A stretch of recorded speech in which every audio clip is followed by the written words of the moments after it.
얼굴의 매니저입니다. 송대관 씨인데요. 유명 가수 여가수의 매니저 홍 씨가 송대관 씨에게 죽여버리겠다. 네. 누구예요? 유진박 씨는 당시에 여관방 같은 곳에서 살았다. 힘없는 나를 때려서 죽을 뻔했다. 전혀 사실 못이고 유진이는 리모컨이에요. 그러니까 조울증으로 고생을 했었고 발가벗고 이렇게 돌아다닌 적도 있고 그래서 증거들을 다 확보해 놓고 있다. 유진박 씨 만나봤거든요. 그거 너무 슬픈 거고 제 마음이 쉽지가 않았어요.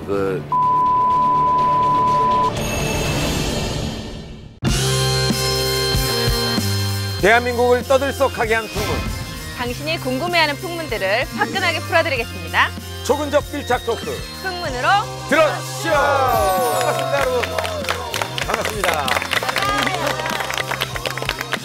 종종 절친한 친구나 이 가까운 지인들을 소개할 때 가족만큼 가까운 사이라는 표현을 좀 가끔 쓰는데요. 여러분에게 가족만큼 가까운 사이를 꼽는다면 누가 있습니까?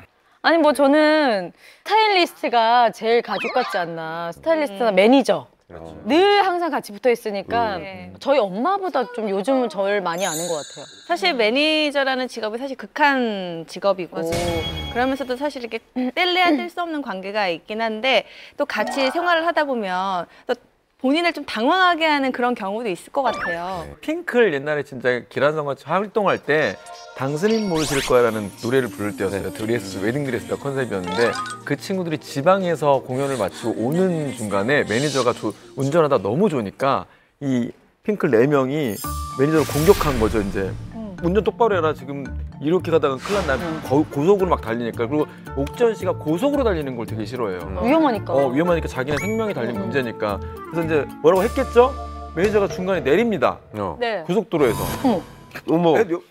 연예인들이 하도 난리 치니까 와, 매니저 삐져서 열받아서 내렸어. 내린 거야. 그 고속도로에서 버리고. 그래서 어떻게 옥전 씨가 그 드레스를 이렇게 해가지고. 와.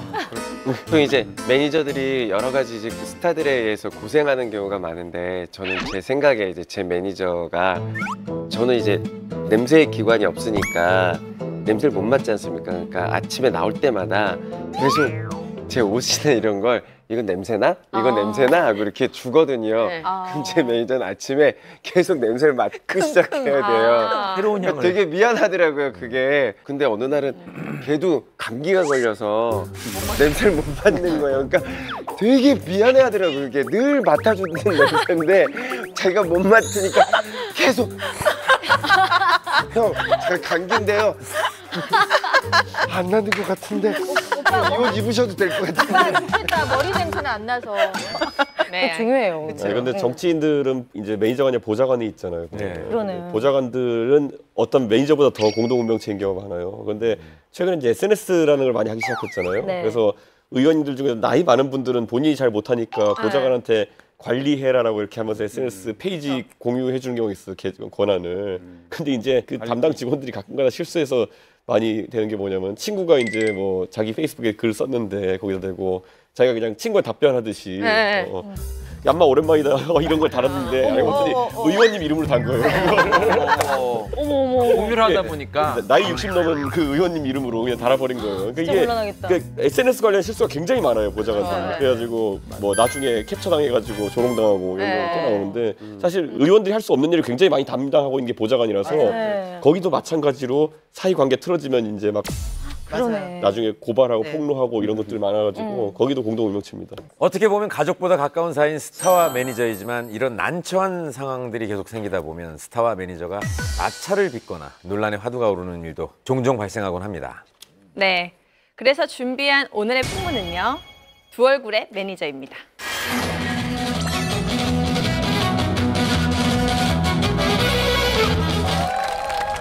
유진박이 몰락의 길을 걷게 되는데 유진박 씨를 감금 폭행했다. 그거 너무 슬픈 거고 제 마음이 쉽지가 않았어요. 그러면 좀 이해 안 해? 이해 안. 감금 폭행을 당했다는 사실은 와전된 것이라는 전 매니저의 주장. 기획된 겁니다. 유진이는 리모컨이에요. 대박이다. 매니저에게 호되게 당한 스타 하면 또 생각나는 사람이 한 명 있습니다. 바로 바이올리니스트 유진박 씨. 엄청났죠 진짜. 96년도죠. 혜성처럼 등장한 유진박 씨는 한국이 낳은 최고의 바이올리니스트라는 평가를 받은 정말 천재 아티스트였죠. 맞죠. 굉장히 센세이셔널했던 걸로 기억하고요. 그 기존의 바이올린 공연이 굉장히 뭐 엄숙하고 딱 클래식 느낌의 어떤 그런 공연들이었다면, 그러니까 기술을 보여주는 뭐 이런 거였다면 정말 몰입감 그 자체, 역동감 그 자체, 아 천재가 저런 거구나 뭐 이런 느낌을 주는 그런 아티스트였는데, 그래서 저는 아 진짜 저 사람 돈 많이 벌겠다 그런 생각을 했었던 기억이 나요. 제가 유진박 씨가 한국에 처음 들어왔을 때 첫 번째로 작업을 같이 했던 네, 프로듀서였어요. 이제 바이올린을 좀 부탁해서 노래 이제 사운드를 녹음을 했는데 성격이 너무 순진한 친구. 그러니까 너무 잘해서 와 하면 그 고마움에 더 막 자기도 모르는 실력이 나오는. 그러니까 완전 아티스트로서의 실력만 있을 뿐 그 외적인 생각을 아무것도 못하는 정말 순수한 친구였어요. 이런 유진박 씨가 이제 한국에 처음 소개된 거, 한국에 무대에 선 거는 96년인데요. 그때 뭐 KBS 음악 프로그램, 뭐 굉장히 당시에 유명했던 프로그램이죠. 이 프로그램에 이제 무대에 올라서 울릉도 트위스트를 전자 바이올린으로 연주를 했는데 정말 신선한 충격이었습니다. 그래서 그 다음에 1997년에 더 브릿지라는 음반을 유진박이 발매를 하는데 100만 장이 팔렸어요. 100만 장 어마어마해요. 그러니까 그만큼 그 시청자들이나 받아들이는 느낌이 신선했다는 그 반증인데요. 그리고 99년에는 이제 지금은 뭐 고인이 됐지만 마이클 잭슨 무대, 한국의 내한 공연에 무대에 섰을 만큼 유진박에 대한 인기는 그때 정말 폭발을 했다고 봅니다. 제가 알고 있기로는 유진박 씨가 교포 출신인 걸로 알고 있는데 외국에서 태어나고 줄곧 그 생활을 외국에서 했기 때문에 한국의 그런 무대를 연주를 한다라는 게 쉽지 않을 것 같은데 든든한 조력자가 한국의 옆에 있지 않으면 그렇게 못하거든요. 누군가 분명히 있었을 것 같은데요. 네, 맞습니다. 바로 조력자가 있었습니다.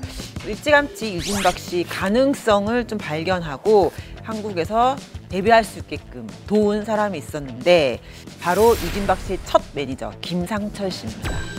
유진박 씨의 연주를 보고 크게 감명을 받은 이 김상철 씨는 유진박 씨의 부모님을 정말 설득을 해서 유진박 씨를 한국에 데려옵니다. 그리고 그 이후에 3년 동안 정말 활발하게 활동을 했지만 이 둘의 관계는 끝까지 행복하지는 못했죠.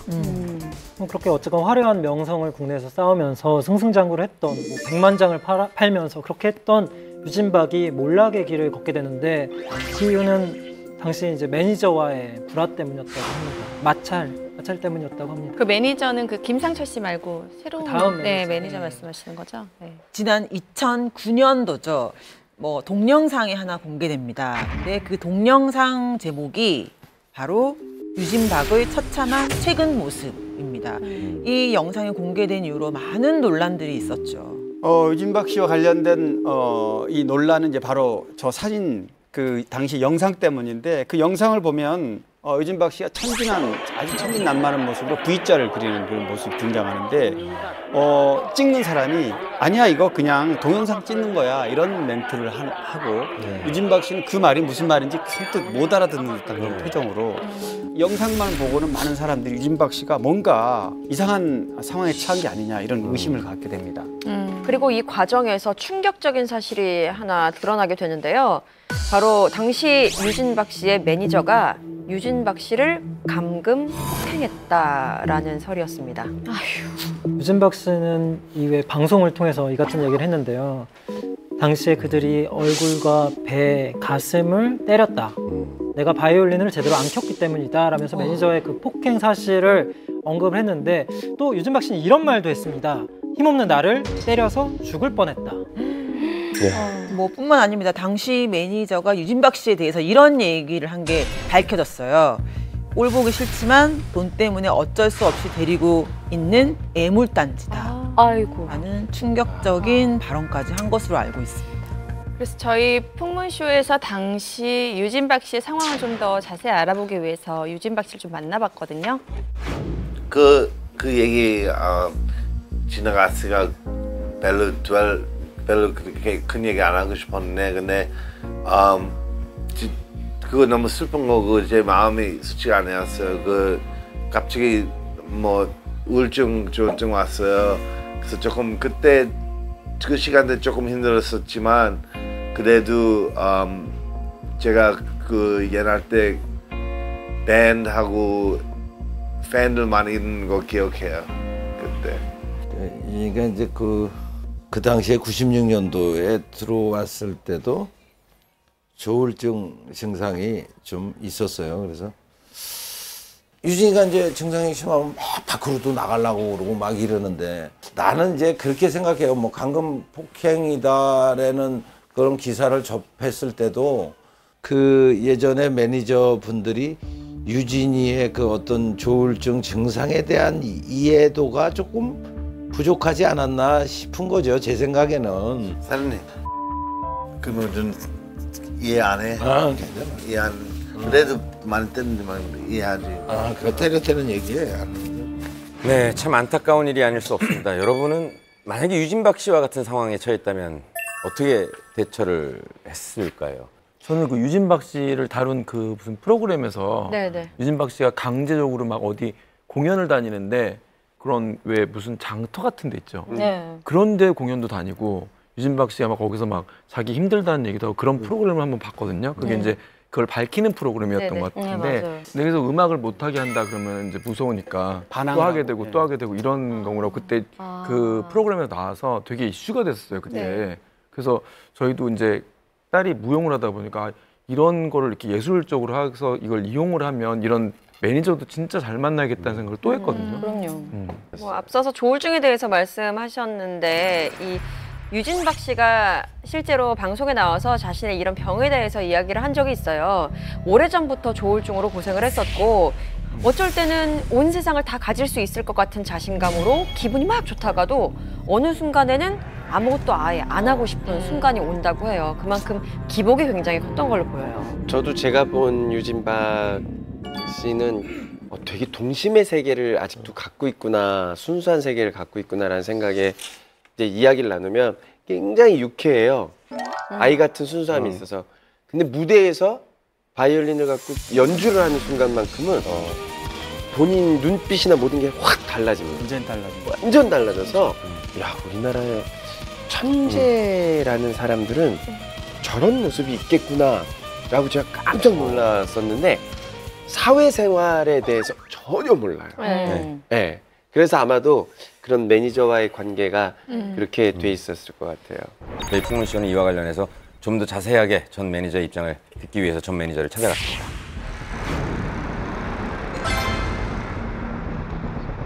이 방송을 통해 제가 밝힙니다. 전혀 사실 무근이고 그런 사실 없어요. 그때 당시에는 유진이 어머니를 내가 사기죄로 고소를 해놓은 상태이기 때문에 갑자기 언론 플레이가 시작이 되기 시작해요. 유진박도 같은 소속인데 방금 폭행을 했다. 그때 당시에 유진이를 케어하고 있던 사장한테 아주 맨정신에 멘탈이 정상일 때 이야기를 하더라는 거예요.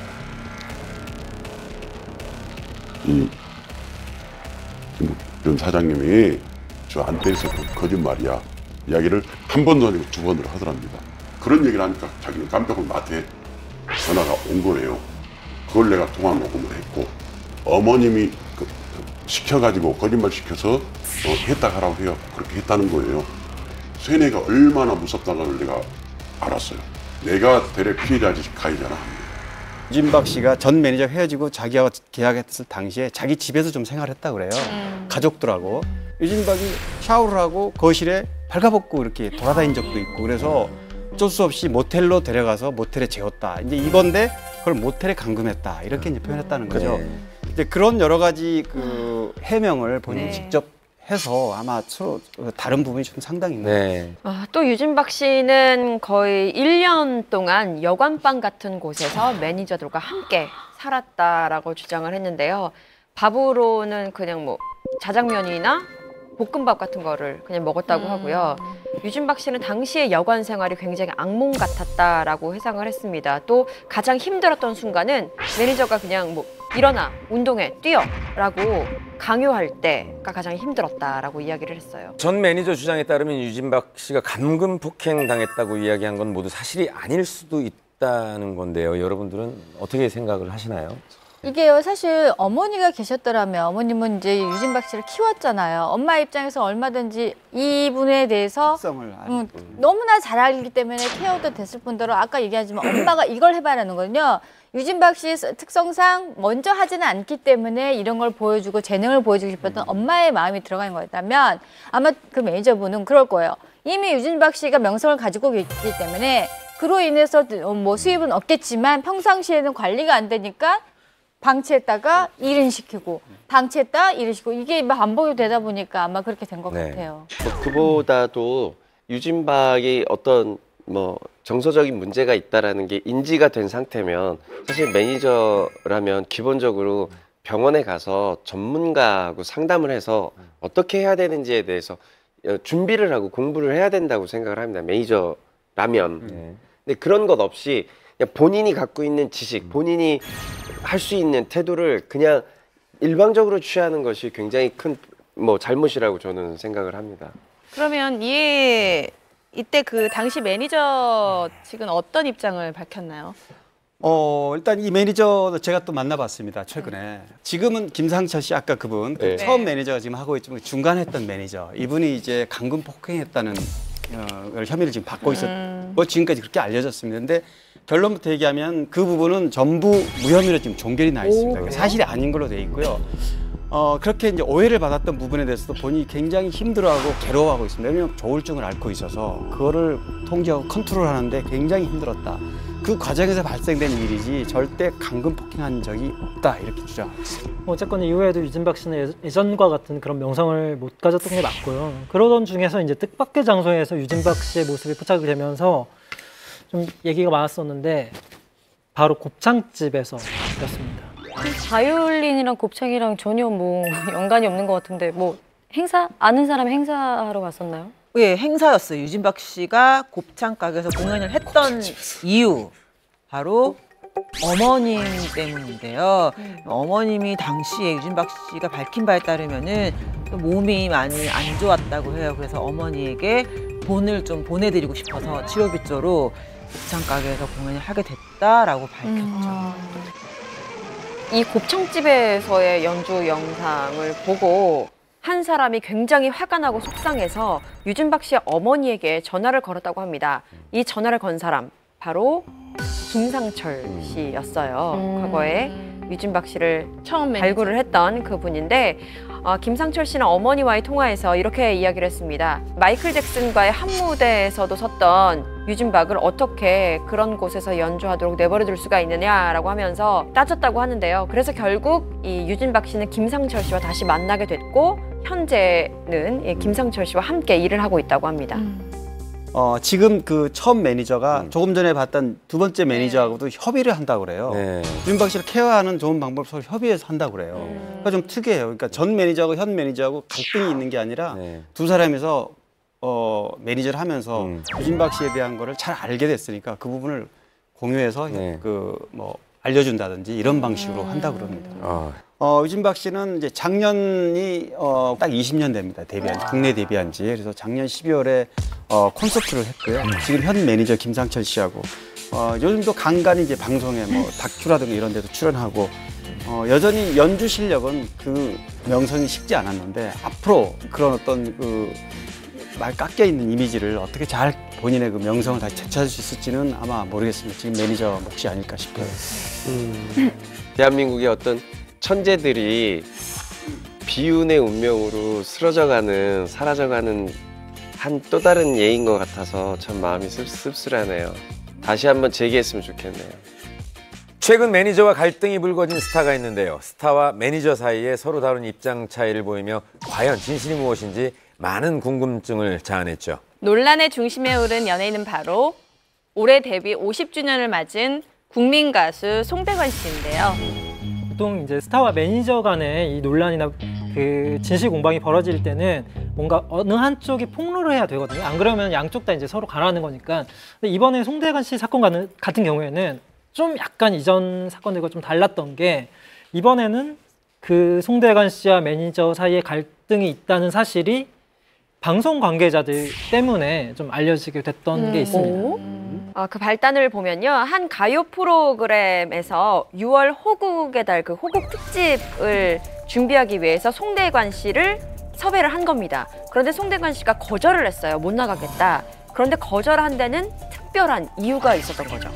섭외 전화를 처음 받고 송대관 씨가 했던 말이 H엔터의 매니저 홍 씨가 관리하는 가수가 출연하느냐라는 말이었다고 해요. 사실 대부분 섭외 전화를 받으면은 뭐 스케줄이나 일정이나 뭐 이런 출연료를 좀 논의하는데 뜬금없이 이런 매니저 관리하는 가수가 있느냐라고 딱 특정인은 출연하느냐고 물어봤다는 거는 아무래도 뭔가 좀 사정이 있다라는 얘기들이 좀 돌았던 거죠. 대체 매니저 홍 씨가 누구인지 좀 궁금하기도 하고 두 사람 사이에 어떤 일이 벌어진 건지 좀 얘기를 안 들을 수가 없겠는데요. 이 사건 보도를 이제 사실 더 팩트에서 이제 제가 이제 보도를 했었는데 이 사건 처음 접하고 나서 굉장히 좀 난감한 일이 생겼어요. 왜냐하면 유명 가수, 여가수의 매니저 중에 홍 씨 그러면 두 사람이 있습니다. 유명 여가수 중 현재. 그런데 지금 이 자리에서 얘기하면 장윤정 씨의 전 매니저가 홍 씨인데 그분은 아닙니다. 네. 예, 왜냐하면 이 얘기를 왜 여기서 하느냐면 수없이 많은 전화를 받았어요. 오해를 받아요. 그 사람이냐고. 어쨌든 이 매니저 홍 씨는 송대관 씨보다 한 8살 정도 어리고요. 송대관 씨가 이제 고이니까 한 60 초반 정도 된 겁니다. 나이가 꽤 되셨죠. 근데 이분이 송대관 씨 매니저는 아니고 유명 여가수의 매니저인데 송대관 씨하고 트러블이 생겼던 겁니다. 그게 이제 지난달 24일 날, 그러니까 월요일인데 이날은 이제 가요무대 녹화 날이에요. 그래서 KBS 별관 스튜디오에서 녹화를 끝내고 나오던 중에 마주쳐서 그 자리에서 이제 옥신각신하다가 이 매니저 홍 씨가 송대관 씨에게 죽여버리겠다. 뭐 좀 육두문자로 욕설을 하고 심한 언어 폭력을 해서 정말 50년 가수 인생에 이런 봉변은 정말 처음이다. 인격적 살인을 당했다.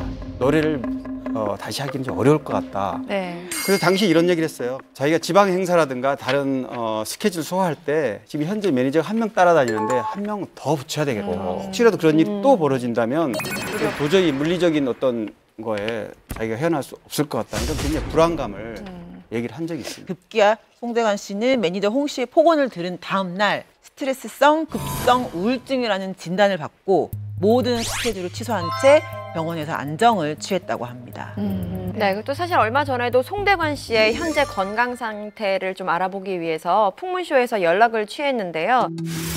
외부에서 봤을 때는 어떤 분이라고 생각할지 모르겠지만 상당히 마음이 약한 분이세요. 그러니까 마음이 여려요. 그러니까 뭐냐면 가수들이라는 게 원래 감수성이 좀 풍부한 사람들이라 사실은 그때 그 일을 겪고 나서 한 4kg가 빠져버리셨어요. 아, 그러셨구나. 어쨌든 저쪽에서 정말 와서 정말 마음에 우러나는 사과를 하면 어떻게 나올지는 모르니까 우리 입장에서는 사실 좀 지켜봐야 돼요. 내가 보기엔. 그냥 어떻게 나올지 모르겠죠.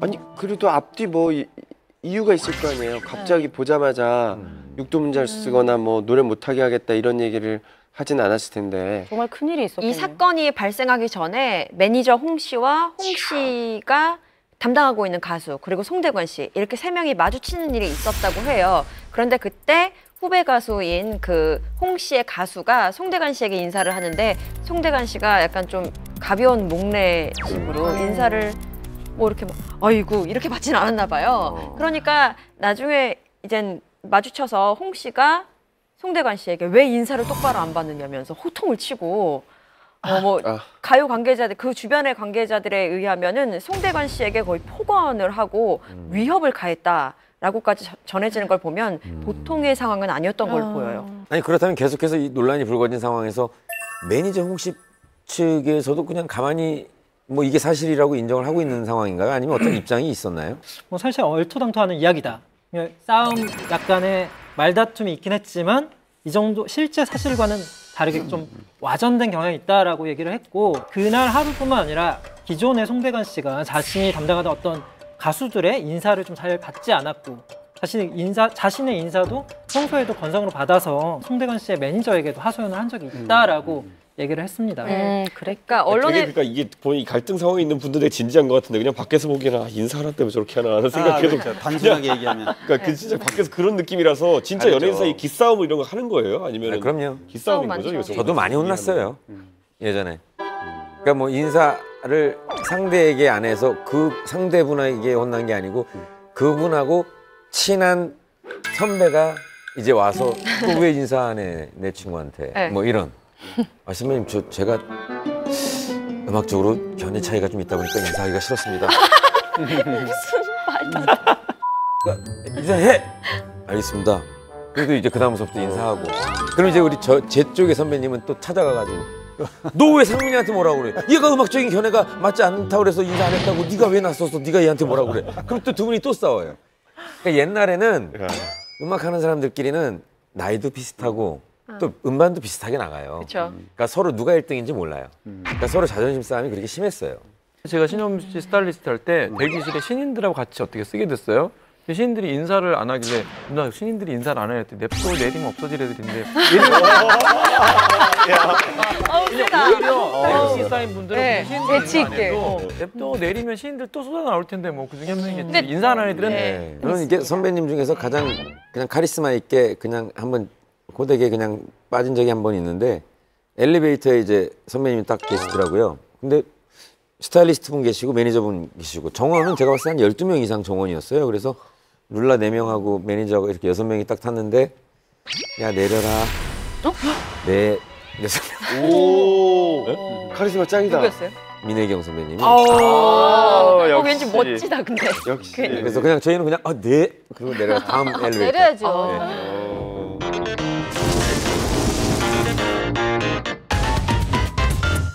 그리고 좀 송대관 씨 이야기로 다시 돌아오자면 언론에 보도된 내용과는 조금 다른 부분이 있다고 하는데 이거는 매니저 홍 씨 측의 주장이긴 합니다. 송대관 씨가 먼저 매니저 홍 씨를 불렀기 때문에 만남이 이루어졌다라고 주장을 하는데요.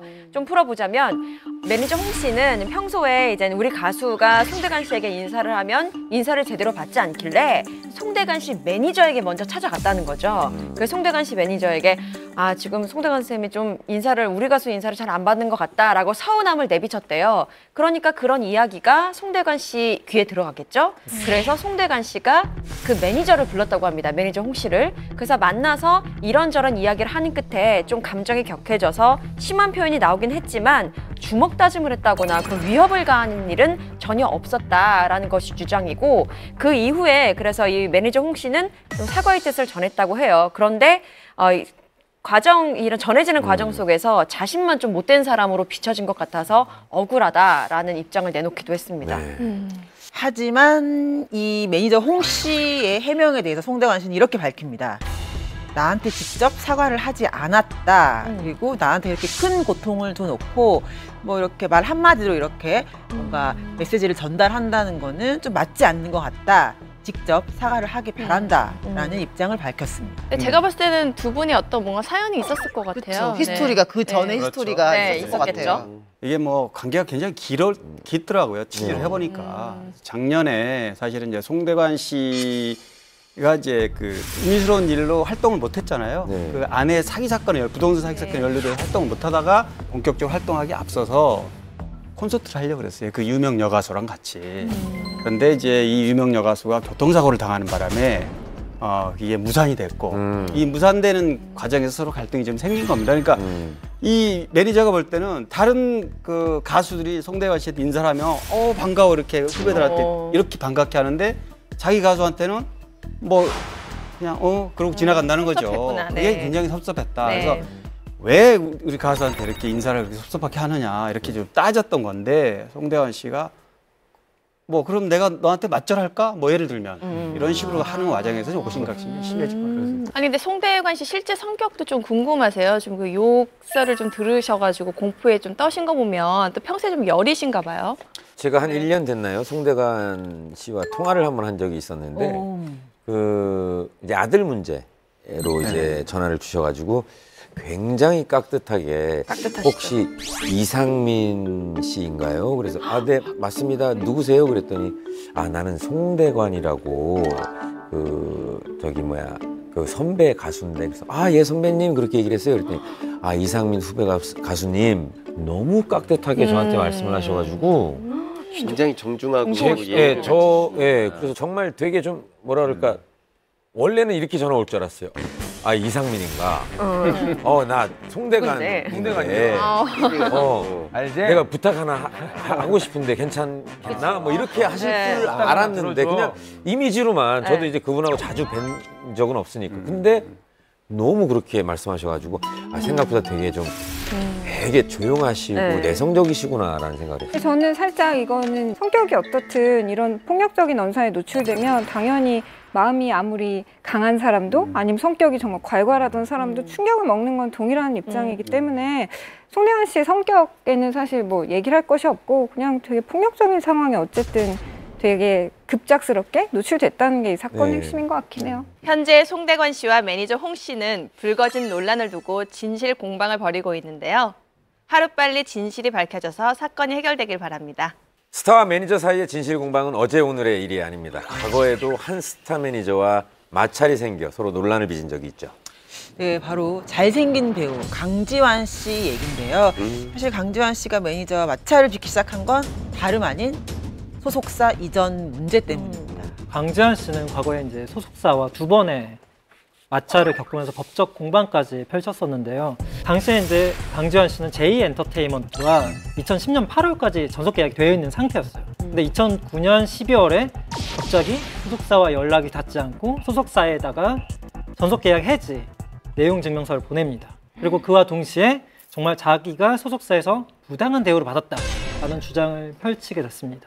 하지만 이 J엔터 측의 입장은 달랐는데요. 강지환 씨가 먼저 일방적으로 계약을 해지한 것이다 라고 주장을 합니다. 또 이 과정에서 강지환 씨가 이중 계약을 했다라고 주장을 하는데 보니까요. 강지환 씨가 이 J엔터와 전속 계약 그 해지 통보를 하고 새 소속사와 계약을 진행한 거죠. 이에 대해서 J엔터도 강지환 씨의 새 소속사인 S엔터에 대해 명예훼손으로 맞고소를 하는데요. 이후에 결국 두 소속사는 원만하게 합의를 했다고 밝혔습니다. 그런데 강지환 씨는 얼마 되지 않아서 그 S엔터테인먼트 새로 계약을 맺은 곳이죠. 거기와도 또 갈등을 빚게 됩니다. 강지환 씨 그러면 이중 계약 이렇게 나올 정도로 아주 배우들 사이에서는 유명한 사건인데요. 어쨌든 S엔터테인먼트 새로 계약했던 S엔터테인먼트와도 2010년 10월에 이제 매니저 폭행을 했다 이런 논란이 생기면서 다시 한번 갈등이 폭발하게 됩니다. 당시에 S엔터 대표의 주장에 따르면 이 매니저가 자기와 강지환 사이를 오가면서 뭔가 오해를 조장했다. 그러니까 그런 대화를 하다 보니까 그런 생각이 들어서 시비가 붙었고 결국엔 끝내 뭐 폭행까지 번지게 됐다라고 얘기를 했습니다. 이 소식을 들은 강지환 씨는 S엔터 측에 앞으로 이런 일적인 문제 같은 경우에는 변호사를 통해서 이야기하라라고 통보를 합니다. 즉 계약 해지 선언을 한 것이나 마찬가지인데요. 이에 대해서 이 S엔터 측은 전속 계약 기간이 그 남은 상태에서 강지환 씨가 이런 행동을 보이는 것은 계약 위반이다라고 규정을 짓고 법적 조치를 취하게 됩니다. 그냥 얘기만 들어서는 대표가 자기가 함께 같이 움직이던 매니저를 폭행을 하니까 강지환 씨가 그것 때문에 화가 나서 뭐 이렇게 한 건지 저는 약간 그런 생각이 드네요. 여기까지 들으면 그렇죠. 근데 이후에 충격적인 사실이 밝혀집니다. 새로 인연을 맺은 그 S엔터 측의 주장에 따르면은 강지환 씨가 자신을 담당했던 매니저에게 폭언과 폭행을 허부었다라고 주장을 합니다. 그런데 더욱더 충격적인 것은 이 S엔터 측에서 밝힌 바로는 강지환 씨에게 폭언과 폭행을 당한 매니저가 한두 명이 아니라 무려 12명에 이른다라고 주장을 합니다.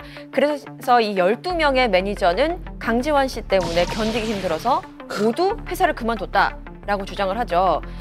뿐만 아니라 강지환 씨는 이 매니저를 대하는 데 있어서 자신의 집으로 불러서 뭐 청소를 시키거나 분리수거를 시키거나 해서 마치 집사를 부리듯이 개인적으로 그렇게 막 부려먹었다라는 식으로 주장을 하죠. 아니 S엔터 측의 말이 정말 주장이 맞다면 강지환 씨가 상당히 욕을 많이 먹었을 것 같은데요. 사실 스타와 매니저 사이에 이런 룰 보이지 않는 선을 좀 많이 넘는 경우가 종종 있는 것 같아요. 뭐 예를 들어서 자기 집 이사를 하는데 소속사 식구들 다 와가지고 뭐 해준다든지 맞아. 이런 경우도 청소를 해주고 뭐 이런 경우도 종종 있는 걸 봤거든요. 그게 근데 보통 매니저들이 그런 게- 자발적이면 상관이 없어요. 네. 그러시는구나. 아니 그게 아니라 그게 아니라 냄새 막 이봐요 기자님 제 말도 좀 들어봐요. 아니 그게 아니라 이제 연예인은 밖에서 일을 해서 막 이렇게 돈 벌고 촬영하다 보면 쉬는 시간들이 있잖아요. 그럼 매니저가 집에 가서 뭐가 저기 뭐 까먹고 있는 거 그거 해결하고 오고 뭐 이런 경우가 있잖아요. 그게 비즈니스적이면 괜찮은데 네. 뭐 불 끄고 와라 뭐 이런 불 끄고 와라. 가스 올려 개밥 탔다. 주고 와라. 뭐 이런 거면 개밥 있죠. 개밥 있죠. 정말 미안하다 내 매니저.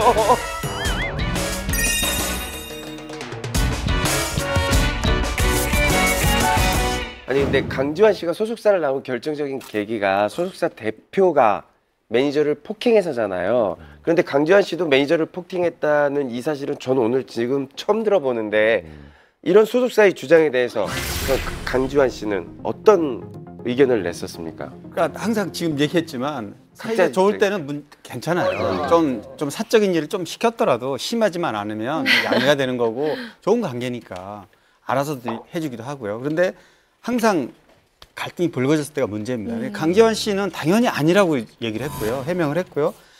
매니저들이 개인 사정 때문에 그만둔 적이 있지만 자기가 예를 들면 어떤 일방적으로 폭행을 했다든지 이런 일로 해서 그만둔 적은 한 번도 없다.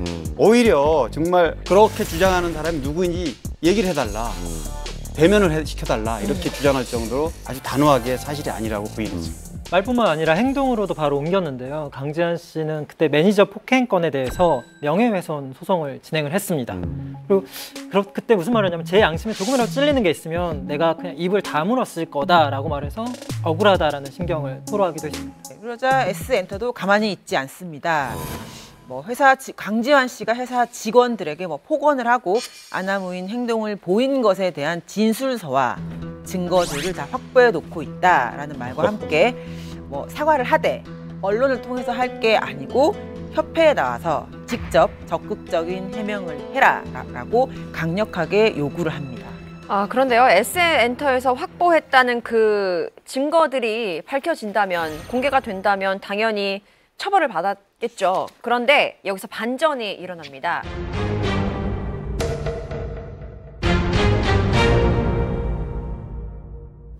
S엔터 측에서 확보됐다는 그 증거 자료 아예 없었고요. 또 S엔터 측의 주장은 모두 허위 주장이었던 걸로 드러나게 됩니다. 그래서 이 재판부는 강지환 씨의 사회적 평가를 모두 저하시키기에 충분하다라고 판단을 해서 S엔터가 강지환 씨에게 500만 원을 배상하라라고 판결을 합니다. 강지원 씨가 승소하게 된 거죠. 이때 강지한 씨 드라마에 섭외하지 말라는 내용도 있지 않았었나요? 그때 막 연예 매니지먼트 협회에서 중재를 하면서 이중계약 부분에 대해서 언급을 하면서 이제 하지 말라고 좀 권고 사항을 했죠. 그때 드라마 섭외 저희 이제 배우들 돼 있는 상태에서 남자 배우 섭외하는데 강지한 씨가 되면 계속 안 된다고 그때 그랬었거든요. 참 상황이 안 좋았던 게 이중계약 문제가 먼저 터졌잖아요. 그리고 나서 뭐 폭행 이게 딱 떠오르니까 일단 이 말은 진실이 아닐 거다라고 믿게 되는 좀 부분이 있었던 것 같아요. 대중들 입장에서도 이거 폭행 맞겠지. 그러니까 강지환이 주장한 내용이 또 거짓이겠지. 뭐 이렇게 좀 진실성에 타격을 좀 입지 않았어. 그런데 그거에 비해서 500만 원은 정말 말도 안 되는 좀 안타까운 금액이기도 하네요. 너무 실추가 잃은 게 너무 많네요. 근데 사실 강지한 씨랑 저도 작품을 해봤는데 매니저들한테 굉장히 잘해주고 의리 있는 걸로 소문나 있어요. 근데 여러 가지 이제 좀 얽히고 설킨 언론에 나오거나 밖에 나와 있는 그런 이야기들하고 또 다른 그런 이야기들이 또 있어서 강지한 씨 많이 좀 힘들어하는 시간이 있었는데 이번에 잘 뭐 계약도 마무리되고 새로 활동을 시작한다는 반가운 소식에 응원을 하고 싶습니다. 네. 이렇게 매니저와 마찰을 겪는 경우도 있지만요. 대부분 서로 원만한 관계를 유지하며 연애 활동에 대한 도움을 받고 있습니다. 여러분들은 매니저와 어떤 관계에 있나요? 일단은 되게 사적인 얘기, 농담을 서로 잘 주고받는 사이고요. 되게 친합니다. 오래됐고요. 일단 주변에서 저를 좀 매니저가 공주처럼 해준다라는 얘기를 되게 많이 들어요. 왜냐하면 이게 대본 보시면 아시겠지만 공책. 제가 이렇게 공책처럼 그러니까요. 네. 대본을 써서 와요. 모든 프로를. 근데 이게 남들이 이걸 딱 보는 순간 되게 말을 많이 해요. 칭찬 많이 해주세요. 근데 뒤에서 제가 하는 얘기를 들었어요. 그러니까 김지민이 얼마나 같으면 이렇게 매니저가 못 참고. 나도 처음에 그렇게 생각했어. 아니 이거 너무 부러워서 매니저한테 물어봤어. 도대체 이거 언제 갖고 오는 거야 했더니 나오면 새벽에 가서 한대요. 사무실 가서. 근데 저 같은 경우는 만약 그렇게 해줬었는데 대본이 왔을 때 이렇게 준비되어 있으면 저렇게 안 해줘도 될 것 같아. 여기 있으니까. 라는 한마디 정도는 했을 것 같아. 저는 리액션이 너무 좋습니다. 그래서 매니저가 되게 행복해요. 이런 방송 하나, 정기 방송 하나 보여도 야 대박 나 되게 추웠는데 고마워요. 예, 지금 이게 정기 방송인데 제가 맨날 벌벌 떠니까 이렇게 사람은 좋고 보조 배터리가 연결돼 있어. 와 대본을 딱 갖고 왔어요. 이거 뭐야? 매니저 최고다. 이거 이렇게 누나 좀 약간 깔끔하게 보셨으면 좋겠어서. 이야. 대박, 완전 깔끔. 와, 얘 역시 짱이다. 야, 네 매니저랑 바꾸자. 나도. 아니 근데 뭐 예. 여러 유형 스타일이 있는 거죠. 저렇게 네. 이제 옆에서 따뜻하게 하는 스타일이 또 있는 반면에 말은 없지만 묵묵하게 조용히 혼자 네. 어떤 자기의 이제 뭐 연예인을 위해서 정말 헌신을 하는 또 뭐 매니저들도 있고요. 저 같은 경우는 매니저가 이제 가끔 이제 로드 매니저, 막내 매니저들이 조금 오잖아요. 그럼 오면은 제일 먼저 숙지시켜 주는 게 커피는 무조건 360을 따뜻한 거였다든가 그다음에 이렇게 굉장히 스틱은 무조건 써야 된다든가 이거를 이렇게 자기들끼리 전달을 하더라고요. 매뉴얼을. 매니저. 네, 매뉴얼이 있으니까 까다로운가 보다. 아니 그건 아니고 약간 매뉴얼이 있지. 이가 안 좋아서 잘 못 먹어요. 그래서 거의 뜨거운 걸 먹기 때문에 그런 부분을 자기들끼리 공유를 하니까 연기자 입장에서는 매번 야 찬 거 갖고 오지 말라고 이렇게 할 필요가 없어진다는 점에서는 굉장히 좋은 것 같아요. 나를 잘 아는 매니저. 평소에 많이 닥달을 하셨나 봐요. 그러니까 알아서 매니저들이 감독님 카스 오늘 한번 열어볼게요.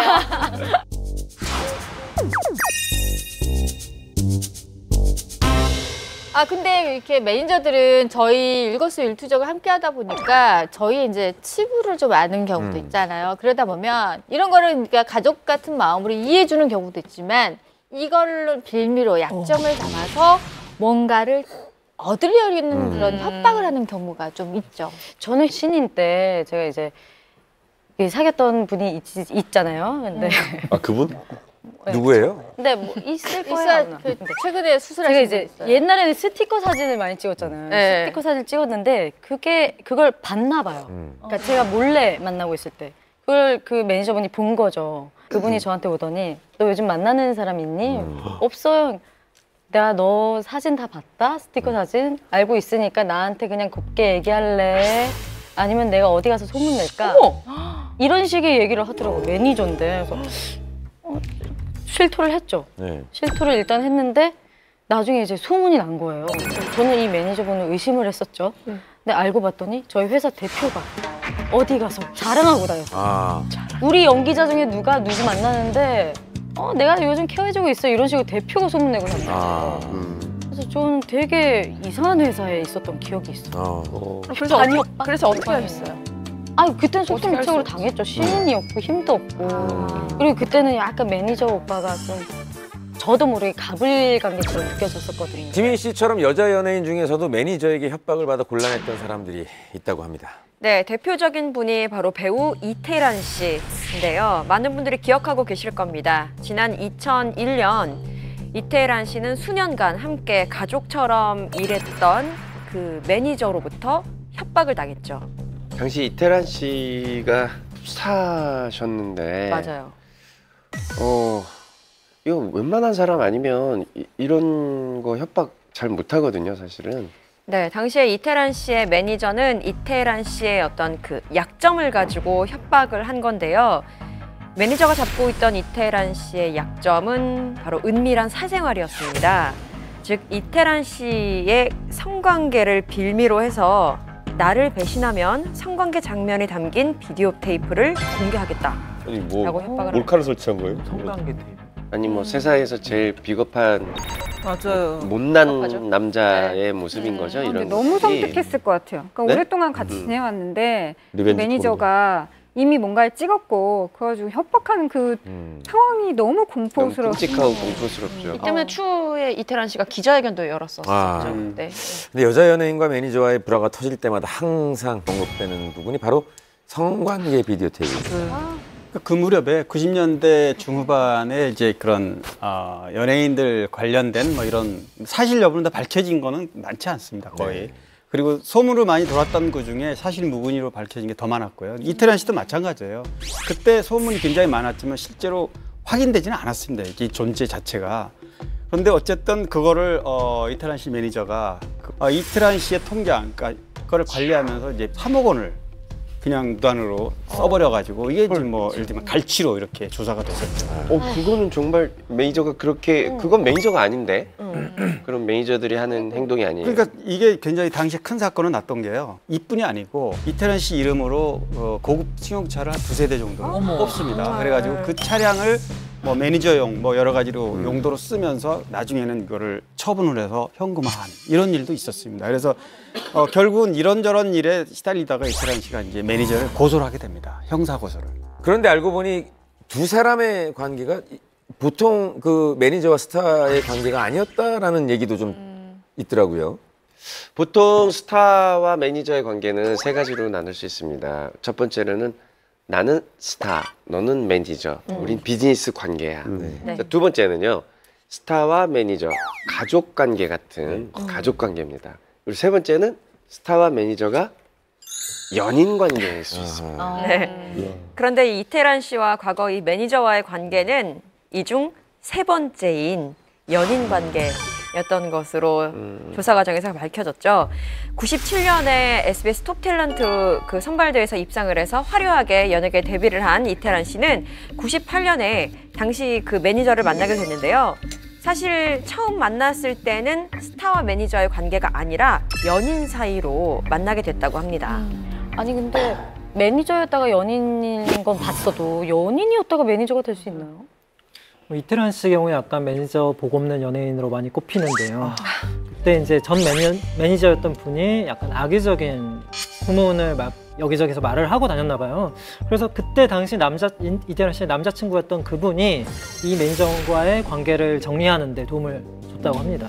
뭐 그런 과정에서 이태란 씨 입장에서는 남자친구한테 좀 신뢰가 더 쌓였을 수도 있고 또 결국 자연스럽게 자신의 이런 비즈니스 일도 맡기게 되면서 연인 관계를 넘어서 스타와 매니저 관계로 발전하게 된 거죠. 사실 어려운 시기를 함께 넘기게 되면 더 돈독해지기 마련인데 왜 두 분이서 갈라서게 된 거죠? 아까 얘기했듯이 그런 어떤 돈 문제라든가 여러 가지 이제 매니저가 그 신뢰관계가 깨진 거죠. 거짓말 때문이었는데 그리고 더군다나 아까 얘기했듯이 그 성관계 그거는 뭐 있는지 없는지 존재 여부는 확인되지 않았지만 그거를 이런 게 있다. 여차하면 이걸 폭로하겠다 이런 방식으로 협박을 했기 때문에 이태란 씨 굉장히 힘들어했고요. 또 한 가지 뭐냐면 이 전 남자친구의 문제를 해결해준 이 남자친구. 근데 이분이 굉장히 좀 그런 폭력, 그러니까 불미스러운 일을 해결하는데 좀 해결사 역할을 좀 많이 해줘서 아마 그렇게 했기 때문에 이태란 씨가 처음에는 신뢰를 많이 가졌던 것 같고 나중에 그렇게 가까워진 이후에 그런 돈 문제가 좀 불거지면서 사이가 이제 안 좋아진 이런 케이스. 아니, 매니저한테 단순한 협박이 아니라 이런 성관계 동영상을 공개하겠다는 이런 협박을 받았기 때문에 여자 연예인으로서는 정말 치명타이니까 어쩔 수 없이 당한 것 같아요. 당시 이태란 씨가 한 일간지와 아마 인터뷰를 했을 거예요. 좀 심경을 밝혔는데 그 내용을 좀 보면요. 굴레를 벗어나고 싶었다. A씨가 성관계 사실을 미끼 삼아 계속 협박해 오면서 나는 너무 초조하고 불안했다. 내가 먼저 이 관계를 고백하지 않으면 그 굴레를 도저히 벗어날 수 없을 것 같았다.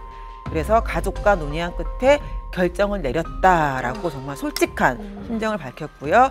그 결정이 바로 매니저를 고소하게 된 것이죠. 그렇다면 당시 매니저가 이태란 씨를 협박하는 데 이용해온 성관계 비디오 테이프는 존재를 했나요?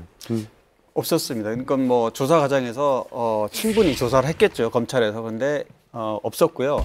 본인도 정말 있었는지 없었는지조차 몰랐는데 사실은 조사 과정에서 전혀 사실 무근으로 밝혀졌습니다. 그런데 조사 과정에서 더욱 충격적인 사실이 발견이 되는데요. 이 이태란 씨의 전 매니저는 그 당시 매니저죠. 이태란 씨 외에도 자신의 연예 기획사를 찾았던 신인급 탤런트들에게 여러 명에게 방송국 인사들을 소개시켜주겠다라는 명목으로 성관계를 갖고 이를 촬영한 비디오 테이프를 갖고 있었던 것으로 밝혀졌습니다. 그러니까 범죄잖아요. 성폭력에 관한 범죄를 매니저라는 직업을 통해 살려는 사람들이 왕왕이 있어요. 근데 그런 분들은 일에는 열심히 하지 않아요. 그러기 위해서 방송가로 돌아다니고 신인을 찾고 나 여기 뭐 누구 키우고 있는데 나 얘 내가 다 키웠잖아 뭐 이러면서 신인급 여자 연기자들을 많이 그런 식으로 하는 경우가 왕왕이 있었죠. 아니 근데 매니저는 솔직히 말하면 이 데리고 관리하는 사람이고 실제 일에 쓰게 하려고는 PD나 이런 사람들이 오히려 그 권한을 가진 거 아니에요? 근데 그러니까 이게 어떤 소개를 시켜주고 자격증이 있는 직업이 아니잖아요. 매니저라는 직업이. 그러니까 그 확인된 바가 없는 거죠. 그 매니저가 정말 그 정도의 능력과 실력을 가졌던 매니저냐. 그게 아니라 진짜 말 그대로 신인급 여자애들 데려다가 자기의 그런 욕구를 충족하기 위해서 한다든가 뭐 이럴 수도 있는 그런 소리가 담내는 사람들이 있었던 거죠. 그러면 그 이태란 씨를 협박한 그 매니저의 행보가 좀 궁금하거든요. 이분이 그 1년 이상 법적 단죄를 받았죠. 그리고 출소 후에 연락이 왔더라고요. 그래서 출소한 지가 일주일 정도 됐을 때 제가 만났었는데 그래서 이분은 이 사건을 완전히 연예계를 떠났습니다. 제가 알고 있고요. 그 후에 강남의 청담동에 술집을 하나 개업해서 뭐 트로트 가수들이라든가 뭐 그 가게 술집에도 많이 오고 지금은 모르겠습니다. 저도 뭐 연락한 지가 거의 꽤 오래됐기 때문에. 이태란 씨 말고도 매니저에게 사생활 관련 협박을 당한 스타가 또 있다면서요? 네, 청순함의 대명사 바로 한효주 씨입니다. 아니 근데 한효주 씨 하면은 평소에 그 단아하고 정말 청아한 이미지로 굉장히 많은 사랑을 받는 그런 스타잖아요. 한효주 씨 사생활을 가지고 협박을 했다니 이게 좀 놀라운데 어떤 협박 사건이 있었던 거죠? 네, 한효주 씨는 지금 뭐 대형 기획사에 소속돼 있는데 P 엔터테인먼트, P 기획사라고 아마 이름 들으면 굉장히 다들 잘 알 거예요. 유명한. 그때 같이 일했던 매니저들이 한효주 씨한테 어떤 사진을 가지고 있다. 그러니 4억 원을 줘라. 안 그러면 언론에 유포하겠다. 이런 협박을 합니다. 그 한효주 씨 전 매니저들은 한효주 씨의 사생활이 담긴 사진 20장을 가지고 있다면서 장당 2천만 원. 그러니까 총 합이 4억 원이죠. 4억 원을 요구했다고 해요. 근데 한효주 씨는 뭐 내가 문제될 만한 행동을 한 적이 없다라고 판단해서 바로 경찰에 신고해서 이 사건을 의뢰했다고 합니다. 아니 뭐 어떤 사생활이 담긴 사진이길래 4억 원이나 요구를 했죠?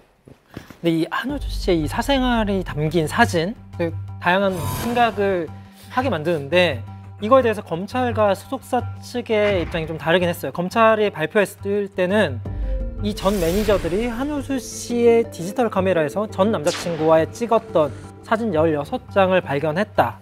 하고 이 사진은 이제 그들이 몰래 자신의 스마트폰에 옮기면서 이 사건이 협박으로 이어졌다라고 밝혔습니다. 그러면 실제 사진은 20장이 아니라 16장인 건데 소속사 입장에서는 뭐라고 이 발표를 했나요? 한효주 씨 소속사 측은 입장을 밝힙니다. 사실 한효주 씨가 예전 생일 파티 때 지인 여러 명과 그냥 함께 찍은 단순한 일상 사진이다라고 입장을 발표했습니다. 그 당시에 한효주 씨가 동의라는 드라마를 했었잖아요. 그래서 대상을 받았었죠. 또 영화 감시자들을 통해서는 여우주연상도 받았었어요. 그야말로 여배우로서는 정말 톱의 자리에 있던, 정말 최고의 자리에 있던 그 상태였기 때문에 이럴 때 뭐 옛 매니저가 뭐 사생활 관련 사진을 갖고 있다라고 하면 굉장히 많은 그런 압박을 받았을 것 같아요. 그런 것이 통하지 않았을까라는 착각을 했던 거죠. 사실 믿겨지지 않은 일이었지만 조사 과정에서 충격적인 사실이 밝혀집니다. 조사 과정에서 충격적인 사실이 밝혀집니다.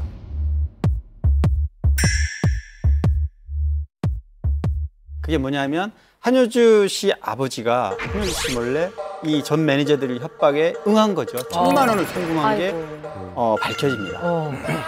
조금 이해가 되지 않는 부분이 경찰이 떳떳하게 신고를 하고 적극적으로 수사를 했다고 했는데 이 정작 한효주 씨의 아버지가 전 매니저들에게 1,000만 원을 송금한 이유가 있을까요? 사건의 진행 과정을 보면은 먼저 이 전 매니저들이 아버지에게 사진 2장을 전송을 하고 이후에 이제 이거에 대해서 전화를 걸어서 협박을 했다고 해요. 근데 이 과정에서 아까 말했던 대로 아버지가 1,000만 원을 실질적으로 입금했던 사실이 공개가 되면서 혹시라는 생각을 많은 사람이 실제로 하긴 했습니다. 어쨌든 공갈 협박 미수랑 공갈 협박이 실제로 진행된 거는 나중에 형량의 차이가 좀 있거든요. 입금을 했으니까 이제 협박이 된 거죠. 미수가 아니라. 네, 그래서 10년 이하의 징역 또는 2천만 원 이하의 벌금형을 받을 수 있는 아주 중죄가 되어버리는 거죠. 이준석 씨의 말이 맞는 게 뒷부분에 이제 나중에 공개됐던 내용인데 수사기관이 후반부터 이걸 듣고 1,000만 원을 입금하는 것까지 약간 지시했다. 네. 약간 그거를 잡기 위해서 네. 그렇게 발표를 했습니다. 네.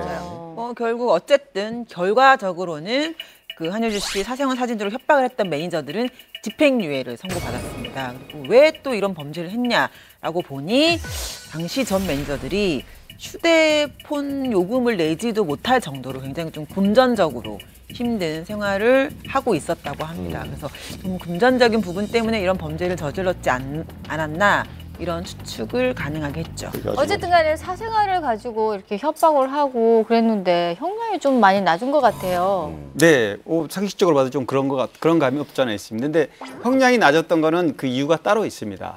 첫 번째로는 당시에 쓰였던 사진 원본이 다 회수가 됐고 또 그 돈도 1,000만 원 다 돌려받았고 가장 중요한 게 있는데 그거는 이제 피해 당사자인 한효주 씨가 처벌을 원치 않는다 이런 이제 합의서를 써줬기 때문에 아주 낮은 형량을 받게 됩니다. 이때 당시에 저도 주변 이제 뭐 배우들이 많이 있으니까 이 한효주 씨에 대해서 얘기 들었는데 한효주 씨 마음이 진짜 안 좋았을 거라고 얘기를 하더라고요. 아무래도 협박을 받고 뭐 사실 우리가 뭐 어디 지나가다가 소변만 봐도 그 사진을 공개하겠다 해도 기분이 이상할 수 있잖아요. 지나가다가 사진 화장실 가서 벽에다 세워 벽에다. 나쁜 사진이 아니라 꼭 그런 사진이 있어서도 아주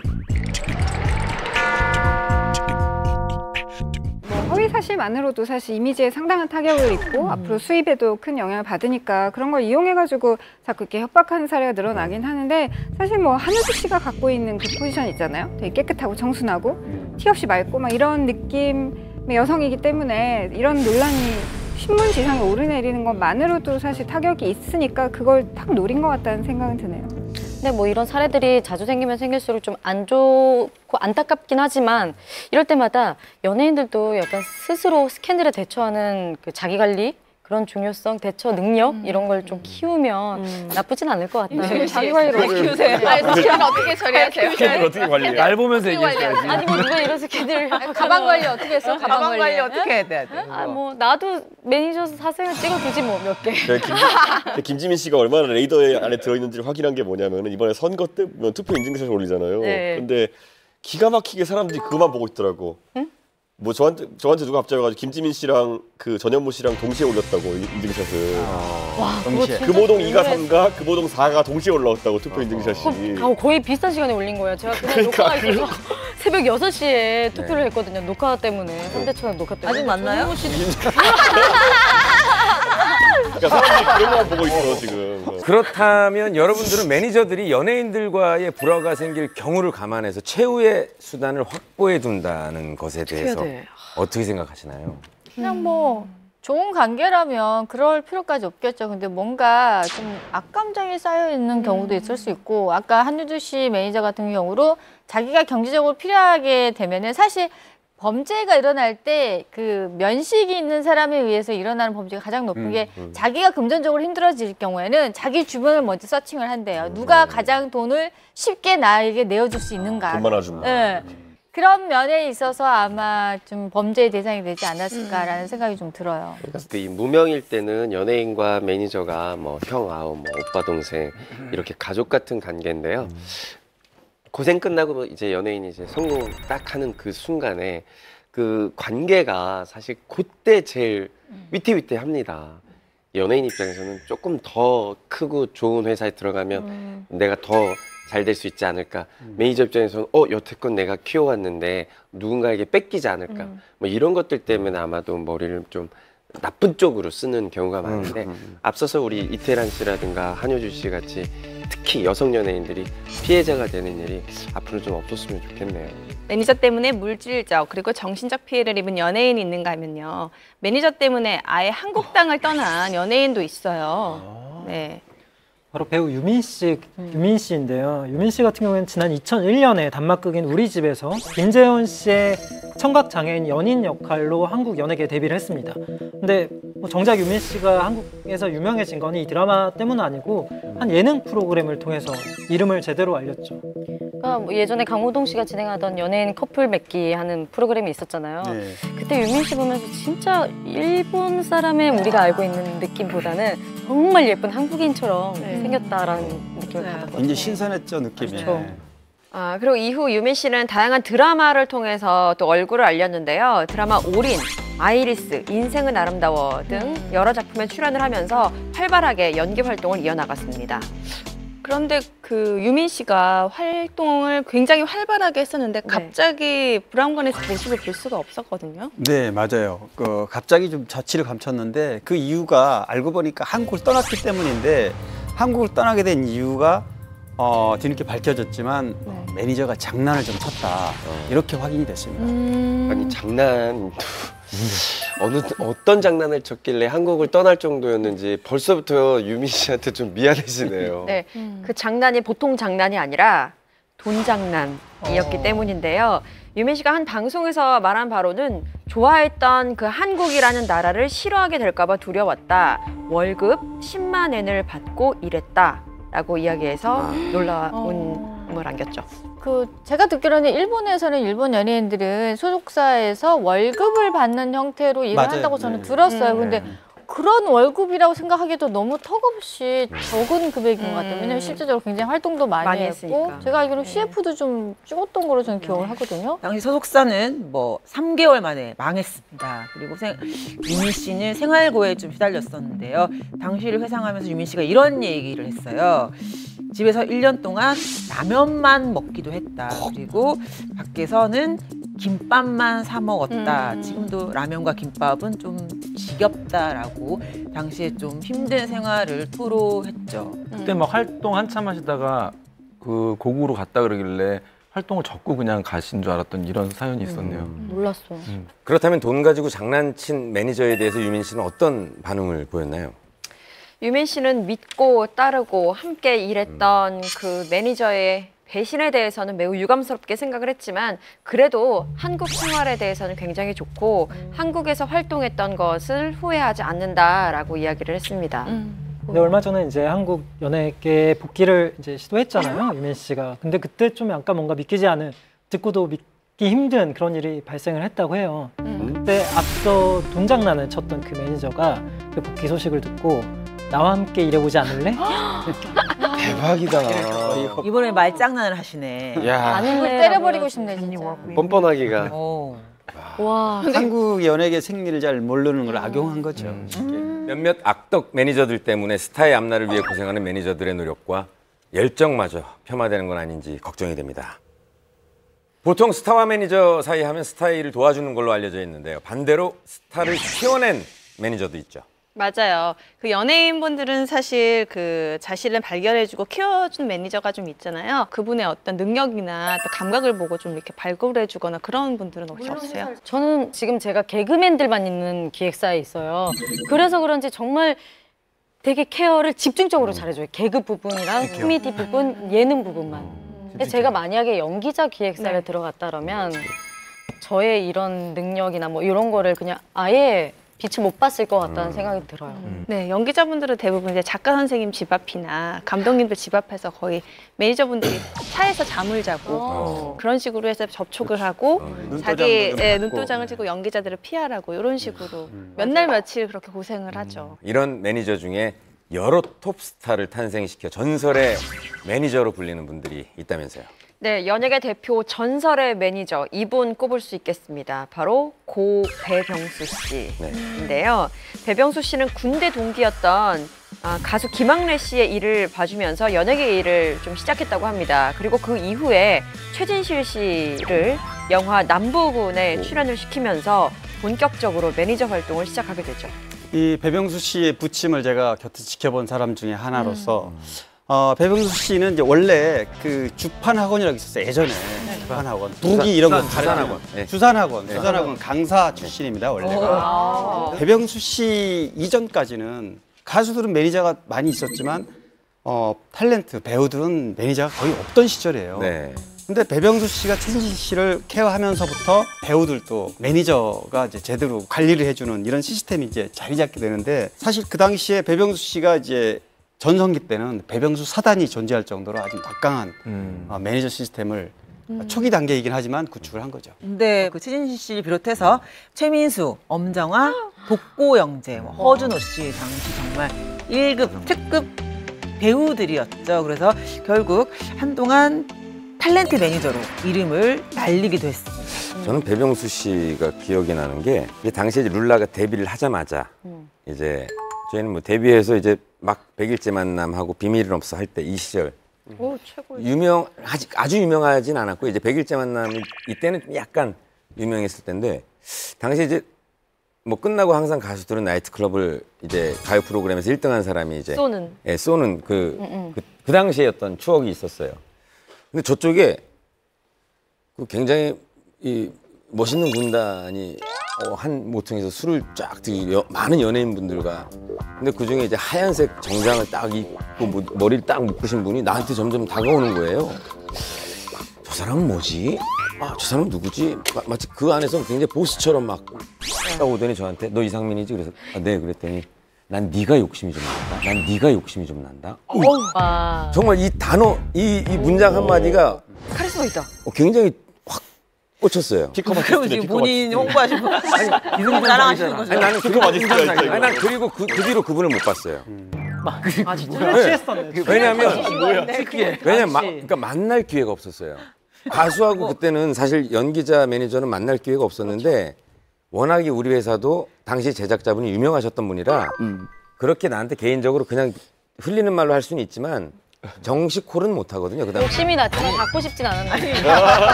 다른 예를 들어주시지 그러면. 아니, 보통 이제 방송 그 당시만 해도 이제 MBC 여의도에 있는 MBC 방송국 로비가 있어요 1층에 거기 이렇게 의자들 있고 이런데 배병수 씨가 뒤에 이제 뭐 같은 직원들하고 같이 쫙 이렇게 코너를 딱 돌아요.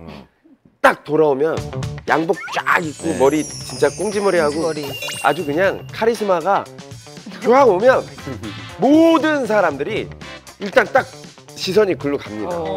드라마국에 계신 높은 PD님들이 다 와서 인사했어. 다 같이 이렇게 굉장히 그 모습이 저는 아직도 기억이 나요. 아니 그렇다면 고 배병수 씨가 탤런트 매니저로 이름을 날린 나름의 본인만의 이유가 있을 거라고 생각을 하거든요. 있죠, 당연히 있습니다. MBC나 SBS 당시 뭐 계약 문제 때문에 분쟁이 생겼을 때도 배병수 씨는 최진실 씨의 개런티를 올리는데 정말 귀재였습니다. 정말 로비 기재라고 이렇게 표현도 했고요. 사실 기억나는 게 당시에 기사로도 쓴 적이 있습니다. 배병수 씨가 뭐라고 그랬냐면 나는 욕을 먹어도 좋다. 대신 내가 데리고 있는 탤런트는 절대 욕을 먹어서는 안 된다. 모든 악행은 내가 잘못된 건 내가 다 뒤집어 쓴다. 이런 얘기를 한 적이 있거든요. 네, 배병수 씨는 굉장히 그 목표한 바가 있으면 아주 끈질기게 돌진하는 스타일이었던 것 같아요. 이야기를 들어보면 자신이 필요하다면 누구라도 찾아가서 읍소를 해서라도 목표를 이루려는 노력을 계속 기울였다고 하고요. 특히 신인 배우의 얼굴을 알리기 위해서는 오전 9시부터 주요 신문사를 다 돌아다니면서 담당자한테 인사를 하고 얼굴 도장을 찍었다라는 것이 또 유명하기도 했죠. 네, 배병수 씨가 탤런트 매니저로 유명하셨다면 이번에 얘기 나눌 분은 가요계의 마이다스 손이라고 불릴 정도로 아주 대단한 매니저분이 계시죠. 바로 김광수 씨인데요. 지금 뭐 어린 팬들 사이에서는 뭐 티아라나 다이아로 알겠지만 과거에 이 김광수 씨는 김민우, 윤상, 조성모, SG 워너비를 발굴해서 스타덤에 올려놨고 밀리언셀러 가수를 가장 많이 탄생시킨 장본인이라고 볼 수 있습니다. 사실 김광수 씨는 원래 음반을 내고 연예인이 되려고 했었대요. 그런데 김광수 씨는 군복무 중에 김한선 씨의 이모님이죠. 고 한백희 씨로부터 너는 춤과 노래 뭐 이런 음악적인 분야도 잘 알고 있고 또 이미지도 깔끔하니까 한번 매니저를 해보는 것이 어떻겠니? 라는 권유를 받아서 시작을 했다고 합니다. 이후 김광수 씨는 인순이 씨 로드 매니저로 잠깐 활동을 했다고 합니다. 그리고 첫 작품을 내놓는데 그게 바로 한국의 마돈나 김한선입니다. 사실 대부분 김한선 씨 하면 이모인 한백희 씨가 만들었다고 하는데 뭐 춤이나 많은 것에서 아이디어를 바로 김광수 씨가 냈다고 해요. 김광수 씨는 원래 백댄서인가 011인가요? 거기 아마 네네네 그 무용단. 네, 무용단. 짝꿍 네네. 멤버. 그만 이제 춤에 굉장히 자신이 있었고 가요계 쪽에 발을 디딘 인연이 닿아서 이쪽 매니저에 발을 들여놨는데 지금까지 21년간 매니저를 하면서 가장 존경하는 분이라면 한백희 씨다. 김한선 씨 매니저를 하면서 매니저로서 어떤 철칙들을 한백희 씨한테 배웠다 이렇게 고백한 적이 있습니다. 매니저의 자상한 마음에 반해 결혼까지 한 발라드의 여왕 양수경 씨입니다. 매니저였던 변두섭 씨와 결혼을 발표하면서 은퇴를 선언하죠. 그런데 또 난관이 있었습니다. 변두섭 씨 프로포즈를 거절을 했다고 합니다. 그런데 이 두 명이 이어지게 된 건 바로 룰라 때문이라고 합니다. 저희 때문에요? 실제 매니저의 자상한 마음에 반해 연애를 하고 결혼까지 한 연예인들도 있죠. 월드스타라는 말이 딱 어울리는 분이죠. 바로 배우 김윤진. 네, 김윤진 씨 하면 쉬리 떠올리지 않을 수 없죠. 97년에 이 영화로 정말 스타덤에 올랐고요.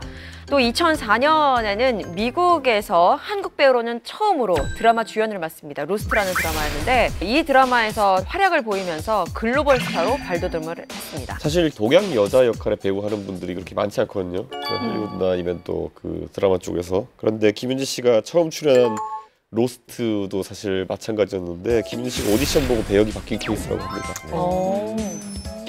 실제로 이제 수식어로 월드스타라는 거에 붙으니까 이제 악플이 너무 달린다고 이제 김윤진 씨가 하소연했다는 거 혹시 아세요? 우리나라 첫 한류 스타인데? 악플 달릴 게 뭐가 있지? 왜 김윤진 씨가 인터뷰에서 한 얘기인데요. 이제 김윤진 씨 사람이다 보니까 본인의 기사에 달린 뭐 악플들이나 이런 걸 좀 확인을 안 보실 것 같아요. 하신대요. 볼 수밖에 없죠. 네. 또 기사를 보다 보면. 네. 하필 월드스타라는 수식어가 붙은 이유로 대부분 그런 것들이 악플이 굉장히 많다. 근데 특히 이 아줌마 누구? 뭐 월드스타 맞음? 뭐 약간 이런 게 있어서 엄청난 충격을 받았다고 합니다. 아 근데 여자 스타들 기사에는 대부분 이 아줌마 누구 이게 다 되게 많이 저도 그래요. 근데 이 아줌마 뭐 하는 거야? 그냥 이걸 상처 안 받으셨으면 좋겠다고 재밌게 말씀드리고 싶네.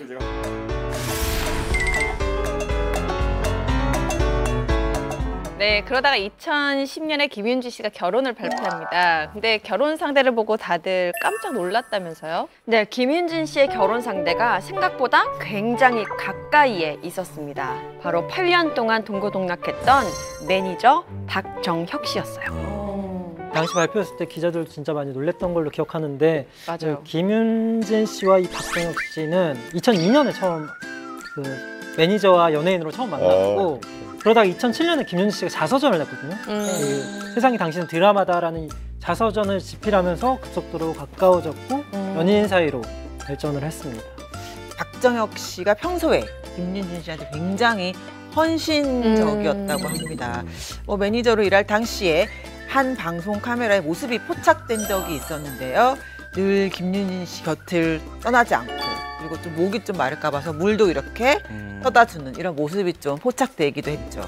또 김윤진 씨가 약간 위험해 보일 때는 옆으로 좀 오면 안 될까요? 위험해 보여서요. 라고 이야기를 굉장히 매너 있게 챙겨주는 모습도 보였다고 합니다.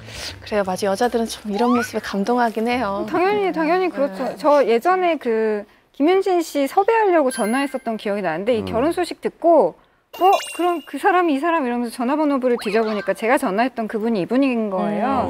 근데 통화를 한 번 하고 사실 인터뷰 바로 거절당해서 이랬던 기억이 남는데 사실 매니저분들과 통화 진짜 많이 할 때 이제 딱 전화만으로 그 사람을 파악할 수밖에 없기 때문에 그 뉘앙스를 딱 들을 때 박정혁 씨는 굉장히 매너가 좋고 되게 지적으로 얘기하고 짧은 통화였지만 그 안 됩니다라는 말에 제가 설득을 당하는 예 알겠습니다 이러고 해왔던 기억이 있어요. 지금은 이제 공개된 사진이나 뭐 영상이 있으니까 뭐 가늠할 수 있는데 굉장히 훈남이고 키도 이제 180이 넘는 큰 키를 가지고 있고 유머 감각까지 뛰어나다고 합니다. 김윤준 씨가 자서전에서 이상적인 남편감으로 일을 적극 지원해 줄 수 있는 남자 그리고 자상하고 유머러스한 남자라고 그렇게 썼는데요. 딱 맞다 이런 생각이 들 정도로 아주 훈훈한 커플이었습니다. 뭐 당시에는 그냥 뭐 매니저하고 스타의 관계겠지. 당연히 아무리 잘해줘도 그렇게만 이제 생각했는데 그때는 뭐 막상 결혼 발표가 나니까 다들 깜짝 놀랐다고 그러지만 몇몇 기자들은 이게 또 눈치를 채고 있었다고 그래요.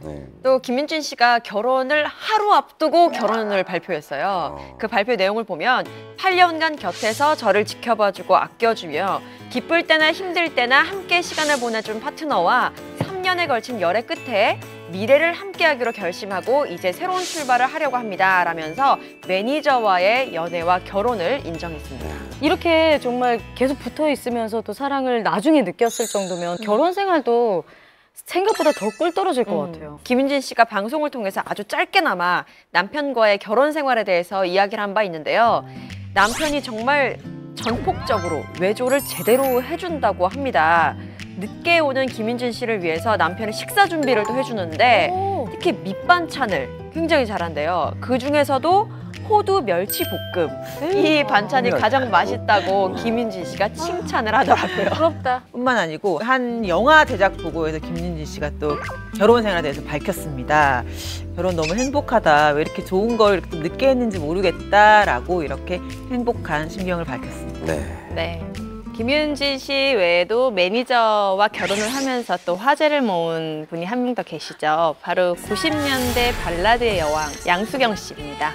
네, 양수경 씨는 84년에 친구 생각이라는 노래로 이제 데뷔를 했고요. 요즘 뭐 연예인 프로그램도 나오고 굉장히 다시 화제가 되고 있는데 뭐 워낙 유명한 노래 있잖아요. 사랑은 창밖의 빗물 같아요. 사랑은 차가운 유혹 이런 주옥 같은 곡들이 굉장히 많습니다. 정말 당시 인기가 정말 대단했죠. 저도 아직도 기억이 나는데 뭐 애절한 목소리로 정말 사랑은 창밖의 빗물 같아요. 사랑은 차가운 유혹. 편집.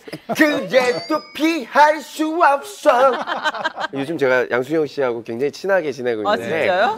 지금도 그렇게 예쁘기가 아직도 예쁩니다. 양수경 씨는 또 일본에서도 주목받는 한류 스타였다고 합니다. 그렇죠. 일본 MTV에서 주최하는 10대 가수 가요제에서 신인상을 받았었다고 해요. 그러다가 돌연 98년입니다. 가요계 은퇴를 선언하죠. 양수경 씨가 은퇴를 선언했던 것은 바로 다름 아닌 결혼 때문이었는데요. 1998년이었는데 매니저였던 변두섭 씨와 결혼을 발표하면서 큰 화제를 모았습니다. 변두섭 씨는 양수경 씨 매니저이기도 했지만 예당 엔터테인먼트의 회장이었어요. 그래서 음반, 드라마, 콘서트 등 엔터 사업을 크게 벌렸고요. 뿐만 아니라 조덕배, 이승철 씨, 듀스, 이정현 씨를 키워낸 정말 가요계, 연예계 미다스 손으로 유명했죠. 이상민 씨가 했던 룰라도 변두섭 씨 예당에서 키워난 거죠. 이제 모든 유통을 예당에서 하게 됐죠. 제작은 이제 다른 분이죠. 네. 어떻게 보면 이제 매니저들 사이에서 전설처럼 이렇게 이분에 대해서는 이제 회자가 좀 되고 있습니다. 결단력과 추진력이 대단하신 분이다라는 걸 느꼈어요. 당시에 이제 김성재 씨가 이제 사망을 하고 이현도 씨 미국에 있을 때 이현도 씨는 이제 당시에 이제 계약이 없었는데 이현도 씨를 계약을 해야 될 것 같다고 미국에 이제 가게 됐고 그때 이제 제가 옆자리에 같이 이현도 씨랑 있었는데 절대 이현도 씨는 저한테 절대 계약 안 할 거다. 그 누구하고도 계약하지 않을 거고 당분간 그냥 미국에서 쉬고 있을 거다. 야 이현도 씨를 설득시키더라고요. 절대 이현도 씨가 성격상 설득이 안 되는 사람인데 지금 이현도가 음악을 쉬지 않고 계속 활동을 해야 되는 이유와 타당성에 대한 설명을 납득이 가게 본인이 진짜 오케이 할 때까지 한 6시간 설명을 하더라고요. 야. 정말 그래서 저분은 정말 매니저로서 능력이 있는 사람이구나 라고 생각했어요. 뭐 양수경 씨랑 변두섭 씨는 가수와 음반 기획자로 처음 만났는데요. 이게 이제 변두섭 씨가 매니저 일까지 도맡아서 했습니다. 하지만 처음부터 변두섭 씨가 양수경 씨한테 뭐 반했다든지 마음이 생겼던 건 아니라고 합니다. 87년에 처음 만나서 일을 했지만 뭐 특별한 감정이 있었던 건 아니라고 하는데요. 그런데 이 두 명이 이어지게 된 건 바로 룰라 때문이라고 합니다.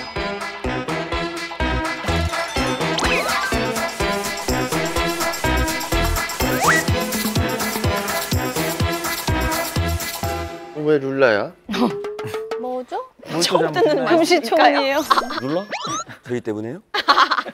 네, 그런 부분이 좀 있습니다. 네네. 뭐냐면 90년대 초반에 이분이 임파선암을 알아서 네, 맞습니다. 그런데 3년 만에 이제 회복한 아주 기적적인 일이 당시에 있었고요.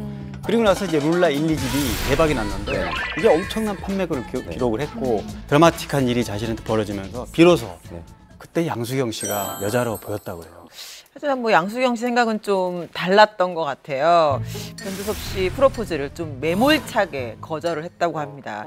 그 이유가 바로 그냥 매니저와 가수 간에 좀 이른바 그렇고 그런 사이로 보이는 것 자체가 좀 싫었고 부담스러웠다고 합니다.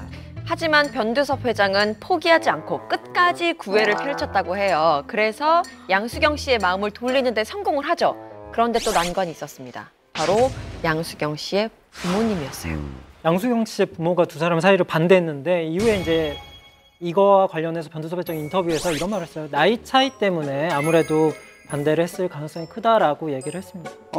그 변두섭 회장이 59년생이고 양수경 씨가 67년생입니다. 두 사람 8살 차이인데 지금 8살 차이 아무것도 안 해요. 지금은 19살 차이도 많고 그런데 당시에는 8살 차이가 굉장히 크게 와닿는 그런 나이 차이였다고 보면 됩니다. 그런데 두 사람이 전격적으로 결혼 발표를 한 데는 또 다른 이유가 있다고 합니다. 두 사람이 갑작스럽게 결혼 발표를 한 건 바로 전영록 씨 때문이었습니다. 이것도 뭐야? 양수경 씨와 변두섭 씨 이제 결혼 발표 전에 양수경 씨가 전영록 씨가 결혼한다는 기사가 났어요. 그러니까 이 기사가 나니까 이건 뭐 가만 방치했다가 나중에 뒤집으면 더 우습게 돼서 변두섭 씨가 기자회견을 해서 사실은 내가 양수경 씨와 결혼한다 이렇게 발표를 한 겁니다. 98년 1월 두 사람은 우여곡절 끝에 부부가 됩니다. 근데 당시 결혼식이 대단했습니다. 결혼식 당시 정대철 전 국회의원이 주례를 맡았고 당시 그 식장에는 정말 사회 저명인사들이 대거 참석해서 눈길을 끌었는데요.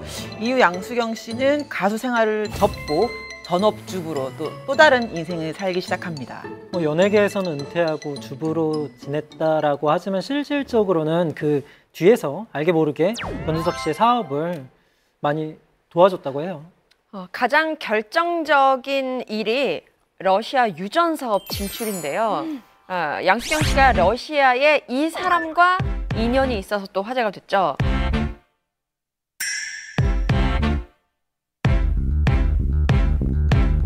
바로 러시아의 푸틴 총리였습니다. 94년에 양수경 씨가 동유럽 가요제에서 대상을 받았는데요. 이때 푸틴 총리가 준비위원으로 참석을 했다고 합니다. 참여를 하면서 그때 인연을 맺게 됐다고 하네요. 당시에는 러시아의 푸틴이 시장 보좌관이었다고 그래요. 그 실무자로서 이제 그렇게 해서 만났는데 양수경 씨는 이제 가수로 했고 그렇게 해서 인연이 돼서 나중에 예당에서 이제 러시아에 유전 진출하는데도 그게 연결고리 됐다는 게 정설입니다. 현재 양수경 씨는 어떻게 지내고 있죠? 양수경 씨가 이제 사실 남편과 결혼하면서 가요계를 완전히 떠났습니다. 그리고 사실 사업가의 아내로 엄마로 이렇게 정말 가요계에서는 양수경 씨가 다시 컴백하리라고는 아무도 상상을 못했는데 상황이 그렇게 만든 겁니다. 남편도 세상에 없고 또 본인도 경제적인 생계 여러 가지 이유도 있고 그래서 주변에서 권유도 했고요. 작년에 복귀를 했죠. 그래서 지금은 뭐 변함없는 몸매와 목소리도 그대로고 그래서 굉장히 찬사를 받고 있는 앞으로도 아마 활동이 기대되는 그런 상황입니다. 저도 뭐 복귀 당시에 기사를 관심 있게 봤는데 그동안은 여자라는 것보다는 엄마의 이름으로 사셨다고 하더라고요. 그런데 이번에 이제 노래를 다시 하시면서 본인이 여자라는 걸 다시 느끼게 됐다고 하는데 같은 뭐 여자 입장이고 또 엄마 입장이지만 뭐 남은 인생 동안 열심히 또 하고 싶은 것도 많이 하고 본인을 찾아가는 거 그게 행복인 것 같아요. 좋은 활동 많이 보여주셨으면 좋겠어요. 그동안 이제 마음고생이 굉장히 심한 일들이 많았는데 노래를 한다고 이제 준비하는 과정에서 굉장히 얼굴에 다시 생기가 돋는 걸 보면서 와 정말 천상 노래하는 가수구나 무대에서 제일 아름답구나라는 생각이 좀 들었습니다. 옛말에 친구는 제2의 자산이다라는 말이 있죠. 저는 이 말을 이렇게 표현하고 싶습니다. 매니저는 스타의 제2의 자산이다. 오늘 풍문쇼에서는 두 얼굴의 매니저라는 주제로 함께 이야기해봤습니다. 오늘 저희가 준비한 풍문은 여기까지입니다. 다음 시간엔 더 쇼킹하고 뜨거운 풍문으로 찾아오겠습니다. 여러분 감사합니다. 감사합니다. 고생하셨습니다. 고생하셨습니다.